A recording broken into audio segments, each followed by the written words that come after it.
Hey everyone and welcome back. In this video I am going to be showing you how to use Zelle on Varo Bank. So basically we have this official guide by Zelle and Varo. So you can see, if you head over to the next step, you need to open Varo app and tap on move money, and then we need to select Zelle. So once you do that, you need to enroll using your mobile number, add all of the details and all that stuff. So you can see, once we are on there, then we can simply start sending. So this is how easy it is to get started with this one, and I hope this is going to be helping you guys out.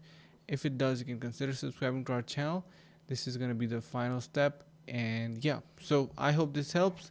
Make sure to subscribe to our channel for more videos, as I told already, and we are constantly uploading this type of useful tips and tricks, and see you around in the next video.